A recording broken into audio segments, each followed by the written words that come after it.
నేను మీకు ఈరోజు ముగ్గురు స్నేహితుల కథ చెప్తాను. జీవితాన్ని చూసే దృక్పథం ఖచ్చితంగా మారుతుంది. జ్ఞానం, ధనం, నమ్మకం అనే ముగ్గురు స్నేహితులు ఉండేవాళ్ళు. చాలా కాలంగా ముగ్గురు కలిసి చదువుకొని పెరిగి పెద్దవాళ్ళు అయ్యారు. కొన్ని సంవత్సరాల తర్వాత ముగ్గురు విడిపోవలసిన పరిస్థితి వస్తుంది. విడిపోయే ముందు ఒకరినొకరు ప్రశ్నించుకున్నారు, అవును మళ్ళీ మనం ఎక్కడ కలుసుకుంటాం అని. అప్పుడు ధనం చెప్పాడట, నన్ను డబ్బున్న వాళ్ళ దగ్గర, ధనికుల దగ్గర మీరు కలుసుకోవచ్చు అని.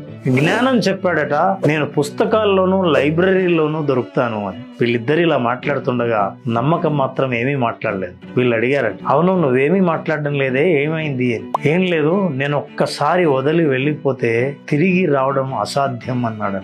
ఫ్రెండ్స్, జ్ఞానాన్ని, ధనాన్ని ఎప్పుడైనా సరే మనం సంపాదించుకునే అవకాశం ఉంది, కానీ ఒక్కసారి నమ్మకాన్ని కోల్పోతే తిరిగి తెచ్చుకోవడం దుస్సాధ్యం. అందువల్లే లక్ష్యంపై గాని, జీవితంపై గాని నమ్మకాన్ని మాత్రం కోల్పోకండి. తిరిగి తెచ్చుకోవడానికి అన్ని రకాల ప్రయత్నాలు చేయండి. ఈ నమ్మకం మీరు పోగొట్టుకున్నవి కూడా మీ దగ్గరికి తీసుకొచ్చి పెడుతుంది.